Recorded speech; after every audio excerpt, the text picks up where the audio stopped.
Hello everyone, welcome to new blog. কেমন আছো তোমরা সবাই? আশা করছি বেশ ভালো আছো। আজকের ব্লগটা একটু অন্যরকমভাবে শুরু করলাম। তোমরা টাইটেল আর থাম্বনেল দেখে হয়তো বুঝেই গেছো এতক্ষণে কোথায় যাচ্ছি। হ্যাঁ, আমি পুরী যাচ্ছি। তো একদম মিল্কির খাবারটা যে মাখছি সেখান থেকে আমি ব্লগটা স্টার্ট করেছি। তার বেরোনোর সময় আমি ব্লগটা স্টার্ট করতে একদমই পারিনি। বাড়ির থেকে অনেকটা পথই চলে গেছি, প্রায় মেদিনীপুর ঢুকবো করছি। তো তার আগেই আমরা একটা ধাবাতে দাঁড়িয়েছিলাম খেতে মিল্কির জন্য। এখানে মাছ নিয়েছি, ডাল নিয়েছি, ওটা দিয়ে ওকে আজকে ভাতটা আমি মেখে দিয়েছি। তো ওটা আমি একটা ওর বাটি নিয়ে নিয়েছি, বাটিতে আমি তুলে দিচ্ছি। দেখো খাওয়ার জন্য কীরকম করছে। এমনিও মাছ ভাত খেতেও খুবই ভালোবাসে, সব থেকে বেশি ভালোবাসে হচ্ছে ডিম ভাত। তো যাই হোক, খাওয়া দেখলে একটু এরকম পাগলের মতনও করে। তো পাশের কাকিমাটা ভাবছিল যে কামড়ে দেবে না, তো আমরা বললাম না না কামড়ে দেবে না। কাকিমাটা ওকে ভয় পাচ্ছিল, ও এমন করছিল। তো যাই হোক, খাবারটাও মেখে দিলাম, ও খাক। এখানে আমি হাতটা ধুয়ে আসি। ইতিমধ্যেই চলে এসছে আমাদের খাবার। আর আমরা নিয়েছিলাম এখানে হচ্ছে ডিম তড়কা আর হচ্ছে রুটি। তড়কাটা কিন্তু বেশ টেস্টি ছিল, আমার কিন্তু অনেক দিন বাদে আমি খেলাম খাবার বেশ ভালো লাগলো। তো চলো ব্লগটা আমি কন্টিনিউ করছি, তোমরাও দেখতে থাকো। তো খাওয়া দাওয়া কমপ্লিট করে নিয়েছি। কমপ্লিট করে নেওয়ার পর এদিকে মিল্কি হচ্ছে খাওয়া দাওয়ার পর একটুখানি দৌড়াবে, খেলবে। এটা হচ্ছে ওর নেশা, বাড়িতে থাকলেও এটা করে, ঘুরতে গেছে তো সেটাই করছে। তো যাই হোক, ওকে নিয়ে একটু ঘোরাচ্ছিলাম। তো তারপর তো রাত্রে একটা ধাবাতে একটু রেস্ট করেছিলাম, তারপর পরদিন একদম সকাল সকাল বেরিয়ে পড়েছি। আর এটা কিন্তু আমরা উড়িষ্যা প্রায় ঢুকে গেছি। তো দেখো দু সাইড কিন্তু অপূর্ব সুন্দর লাগছে কিন্তু দেখতে। আর এই দেখো, দেখবে একজনকে মাঝখানে বসে কীরকম যাচ্ছে। কেউ বলবে 6 মাসের কুকুর এটা। ও কিন্তু খুব এক্সাইটেড, বেশ মজা পাচ্ছে। ও হয়তো ফার্স্টে বুঝতে পারছিল না যে কি হচ্ছে, ভাবছে একটু একটু গাড়িতে যাচ্ছি, আবার দাঁড়িয়ে পড়ছি, কোথাও একটা খাচ্ছি। মানে ও একটুখানি ফার্স্টে নার্ভাস হয়ে গেছিলো, তারপর অনেকটা পর বুঝতে পেরেছে না ঘুরতে বেরিয়েছি। এমনি আমাদের মিল্কি কিন্তু গাড়িতে ঘুরতে বেশ ভালোবাসে। গাড়িতে করে তো যাচ্ছিলাম, তার মধ্যে হঠাৎ করে এই একজনের সাথে দেখা হলো। তো এই অ্যাকচুয়ালি সাইকেল করে পুরো দুনিয়া বলছে সে ঘুরিয়ে বেড়ায়। তো কতটা ট্যালেন্ট এই মানুষের, মনের জোরটা কতটা একবার তোমরা ভেবে দেখো। এরকম মানুষ কিন্তু আমার খুব ভাল লাগে। এর আগে যখন আমি একবার নেপালে গেছিলাম, সে কিন্তু হেঁটে হেঁটে ঘোরে, মানে আরও বেশি, এর থেকেও বেশি তার মনের জোর। আমি এগুলো কিন্তু খুব সাপোর্ট করি। আর এর এলাকা হচ্ছে, মানে এর যে বাড়ি সেটা বললো সে উত্তরাখণ্ড থেকে। আর সে বলছিল আমাদের বেঙ্গলে যেই ধরনের খাবারগুলো পাওয়া যায় কোথাও পাওয়া যায় না, বিশেষ করে কলকাতার খুব বেশি প্রশংসা করছিল। কলকাতার স্ট্রিট ফুড সে ট্রাই করেছে, যেমন ঝালমুড়ি, পাপড়ি চাট, ফুচকা, এগুলো সে বলছিল। আমার তো বেশ ভালো লাগছিলো। আর অনেকক্ষণ বেশ এর সাথে গল্প করলাম।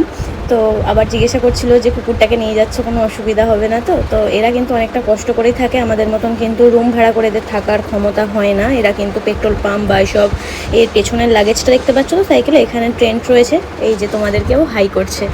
তো ওরা কিন্তু এরকম টেন্ট খাটিয়েই পেট্রোল পাম্প এই সকল জায়গায় থেকে থাকে। তো যাই হোক, আমি একটাই রিকোয়েস্ট করব, তো তোমাদের সাথে যদি রাস্তায় এরকম কোনো মানুষের সাথে দেখা হয়, তোমাদের যেটুকুনি সামর্থ্য আছে সেই মুহূর্তে যেটুকু সামর্থ্য থাকবে তোমরা কিন্তু অবশ্যই হেল্প করবে। সেই মুহূর্তে আমার যেটুকু ক্ষমতা ছিল আমি কিন্তু এই দাদাটাকে হেল্প করেছি। তো যাই হোক, কথা বলতে বলতে অনেকটা রাস্তায় চলে এসেছি। এখন হাইওয়ের ধারে একটুখানি তরমুজ দেখতে পেয়েছিলাম, তো দাঁড়িয়েছি ওটাই খাওয়ার জন্য। হয়ে গেছে, বেশ অনেকক্ষণই হয়ে গেছে। আর এখান থেকে ভুবনেশ্বর বেশিক্ষণ হবে না, হয়তো 1-1.5 ঘন্টা মতন লাগবে। আমি খুব জোরে একটা কথা বলতে পারছি না, কারণ এই সাইডটা একদম ফুলে আছে, বুঝতেই পারছো তোমরা। এই সাইডটা দেখো, আর এই সাইডটা, এই জায়গাটা এতটা ব্যথা, মানে কি বলবো। যাই হোক, চিবিয়ে খেতেও খুব কষ্ট হচ্ছে। যাবে, আগের একটা হোটেলে ঢুকেছিলাম, এখন তো আমরা রয়েছি হোটেল সাধনাতে। ওখানে খুব ভালো, আগেও একবার খেয়েছি পুরীর থেকে যাওয়ার পথে, খুব ভালো ছিল খাবারটা। আর ওরা ওখানে যারা কাজ করছিলেন তারা বলছিল যে এরপর যখন আসবেন তখন একবার আমাদের থালিগুলো ট্রাই করবেন। তো সেটার জন্য আরও মেনলি এলাম দুপুরবেলা। তো এটা খুঁজছিলাম, পাচ্ছিলাম না। আর জায়গাটা কোথায় ছিল খুব একটা মনে ছিল না, যেহেতু ফার্স্ট টাইম আগের বার এসেছিলাম। তো তার জন্য আগে একটা হোটেলে ঢুকেছিলাম, ওটা হোটেল না, ওটা ধাবাই বলা চলে। তো সেখানে আমাদেরও একটা মিস্টেক হয়েছে, মানে আমাদের যে মিল্কি রয়েছে ওখানে বসে আছে সুন্দর এসিতে, আরাম করে বসে আছে আমার বাচ্চাটা। তো যাই হোক, হ্যাঁ আচ্ছা ঠিক আছে, আমি একটু বলে নিই কথা। আচ্ছা, আবার দেবো পরে ভালোবাসা, দেখো হচ্ছে, ঠিক আছে। তো যাই হোক, ওখানে ঢুকেছিলাম, আমাদেরও জিজ্ঞাসা করা উচিত ছিল, ওদেরও ওটা ভুল হয়েছে। আর যাই হোক, ব্যবহারটা আমার প্রচণ্ড খারাপ লাগলো ওখানে। আর ও তো ছোটো মানুষ, বোঝে না, ও খাওয়ার টেবিল থেকে অনেকটা দূরেই টয়লেট করেছে, ঠিক আছে, আমরা ধুয়েই দিতাম। তো গেছিলাম অর্ডার নিতে, তো তখন সেই ব্যক্তি, মানে যে মালিক ছিল, সে ওখানে বলছে ও কী করেছে ওখানে। আমি বললাম টয়লেট করেছে। তো বলছে ওকে বাইরে রাখুন। বাইরে রাখলে তো অন্য কুকুরে, রাস্তার কুকুরে কেটে দেবে। বলছে দাদা আমি কী করবো, কেটে দেবে, আপনার জন্য তো আমি 10টা কাস্টমার ঘোরাবো না। যাই হোক, এরকম ব্যবহার দেখে ঠিক আছে, একটা ছোটো বাচ্চা, ঠিক আছে, সবাই কুকুর বেড়াল পছন্দ পায় না, ঠিক আছে, মানলাম আমি, তাই বলে এতটাও তো অপমান করা উচিত না।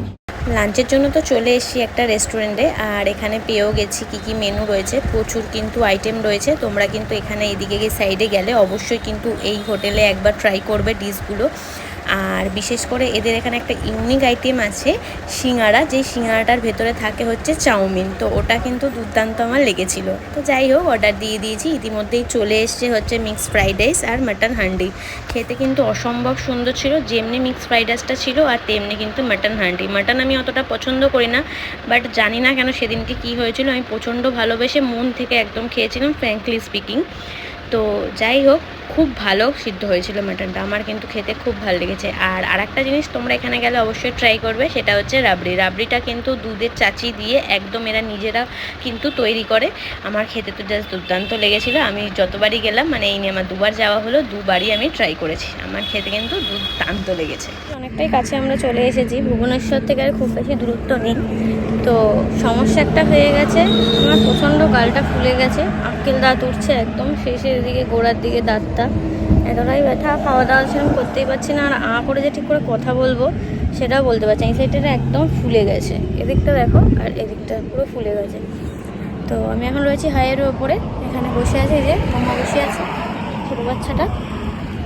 তো মুশকিল এটাই হয়ে গেছে, এতটা দূর চলে এসেছি, এদিকে শরীরটাও ভালো লাগছে না, আর একটা ডাক্তারখানাও এদিকে পাচ্ছি না। হ্যাঁ না, সামান্য যে একটা ওষুধের দোকান এখানে পাবো, দিয়ে একটা যে ওষুধ কিনবো সেটুকু এখানে পাচ্ছি না।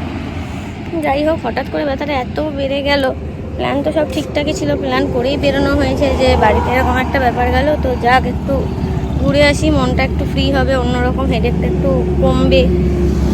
মাঝ রাস্তায় এসে, মানে মাঝ রাস্তায় বলা ভুল, একদম শেষ প্রান্তে এসে যেন ফেসে গেল, কেন পেছন থেকে ঘুরে যেতে খুবই ওটা খারাপ লাগছে, ঠিক আছে। তো এবার এতটাই প্রচণ্ড ব্যথা করছে, কি বলবো, একটাখানা ডাক্তারখানা এখানে আমি পাচ্ছি না যে ওষুধটা কিনে খাবো। প্রচণ্ড ব্যথা, মানে সহ্য করা যাচ্ছে না জাস্ট ব্যথাটা সকাল থেকে, আর তার মধ্যে যা রোদের তাপ, বাপরে বাপ, কটকটে রোদের তাপ। তো বাইরের উপর এখন বসে আছি,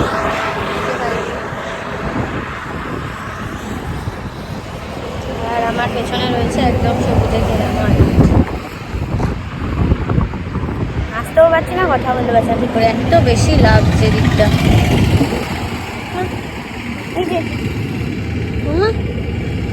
কই, ও আর পাচ্ছে না, ও মানে 6 মাস বয়সে এতটা যে জার্নি করবে আমি মানে একদমই আশা করিনি। 3 মাস বয়সে করেছিল দীঘা, আর এখন যাচ্ছে আবার পুরী, তাই না মামা? চলো দেখি কি করা যায়, এসছি যখন যাই। অনেকটাই আমরা চলে এসেছি, এই স্ট্যাচুটা দেখে তোমরা হয়তো অনেকেই বুঝতে পেরেছো, হ্যাঁ, ভুবনেশ্বর থেকে এবার আমরা লেফট সাইডে টার্ন নিয়ে নিয়েছি, হাইওয়েটা ছেড়ে দিয়েছি। আর এখানে একজন দাদা আছে, বেশ সুন্দর ফুচকা বানায়, টক জলটা অ্যাকচুয়ালি পুদিনা পাতা দিয়ে বানায়, তো যতবারই যাই আমি ট্রাই করি ফুচকাটা, আমার বেশ ভালো লাগে। আর এদিকে রাস্তায় যেতে যেতে হঠাৎ করে চোখে পড়লো যে এরকম ডিজে লাইট দিয়ে এগুলো কী হচ্ছে, তো তারপর দেখলাম আচ্ছা বিয়ে বাড়ি এখানে, এই দেখো আবারও একটা, সেদিনকে প্রচুর এখানে বিয়েবাড়ি ছিল। আর এখানে বিয়েবাড়ির একটা ট্রেন্ডিং আমি দেখলাম যে সবাই মোটামুটি বর আনতে গেলে বা যখন বর বউ যাচ্ছে তার শ্বশুর বাড়িতে, তখন কিন্তু তারা ডিজে বক্স কিন্তু এখানে প্রতিটা বিয়েবাড়িতেই রয়েছে। কতগুলো প্যান্ডেল দেখেছো, প্রত্যেকটা মানে 2 হাত ছাড়া ছাড়াই কালকে সেদিনকে দেখছিলাম বিয়েবাড়ির মানে অনুষ্ঠান রয়েছে। এই দেখো আবারও একটা, বেশ সুন্দর কিন্তু লাগছে প্রতিটা, আর প্রত্যেকটা প্যান্ডেলই কিন্তু এখানে দেখছি মানে হোয়াইট কালার, মানে আমরা যেরকম বাঙালিরা একটু পছন্দ করি বিয়েবাড়ি মানে একটু লালের ছোঁয়া থাকবে, এরা মনে হয় সাদা কালারটা একটু বেশি পছন্দ করে, কেন প্রতিটা প্যান্ডেলই আমি দেখছিলাম সাদার ভাবটা বেশি রয়েছে। এই যে আবারও একটা, বেশ সুন্দর লাগছে কিন্তু, মানে আমাদের যে ওয়েস্ট বেঙ্গলে একটু অন্যরকম, ওদের উড়িষ্যাতে রয়েছে। তো চলো যাই, হাইওয়েটা ধরে, অনেকটাই রাত হয়ে গেছে, আর বেশিক্ষণ না, আর দেখাচ্ছে 1 থেকে 1.5 ঘন্টা মতন লাগবে। তো চলো যাওয়া যাক।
দেয়ালে এরকম সামুদ্রিক পিন দেখে তো তোমরা বুঝেই গেছো সমুদ্রের অনেকটাই কাছে চলে এসেছি। আর কথা বলতে বলতে এই মুহূর্তে চলে এসেছি একদম সমুদ্রের ধারে। আমার এক সাইডে রয়েছে হচ্ছে সমুদ্র, মাঝখানে রাস্তা, আর আরেক সাইডে রয়েছে হোটেল। আছে বলে রুম পাচ্ছিলাম না, এখন পাওয়া গেছে একটা রুম। দেখে এলাম মোটামুটি ভালো, খুব একটা খারাপ না, বড়ই আছে, সি বিচের কাছেই, ওই হেঁটে 1 মিনিট মতন লাগবে। তো যা পাওয়া গেছে, সব জায়গাতে হোটেল দিতে চায় না, তো দিল এই দাদা, আর অনেকটা রাতও হয়ে গেছে। তো চলো রুমে যাই। তুমি কি বুঝতে পারছো কোথায় এসেছো? আচ্ছা, কিন্তু আমরা এখনো বুঝতে পারিনি বিষয়টা কী হয়েছে। রুমে এসে তো খাবার অর্ডার করেছিলাম, এখানে ছিল হচ্ছে বাটার নান আর হচ্ছে তড়কা। আজকের আগে তো ব্লগটা এন্ড করতে একদমই ভুলে গেছি, তো আজকে নেক্সট দিন সকালবেলা ব্লগটা এন্ড করছি। তো পুরো ব্লগটা কেমন লাগলো আমাকে কিন্তু অবশ্যই কমেন্ট করে জানিও, আর ভালো লাগলে একটা লাইক করে দিও, আর সাবস্ক্রাইব করতে কিন্তু ভুলো না। তো চলো দেখা হচ্ছে নেক্সট ব্লগে, তো ততক্ষণ টাটা।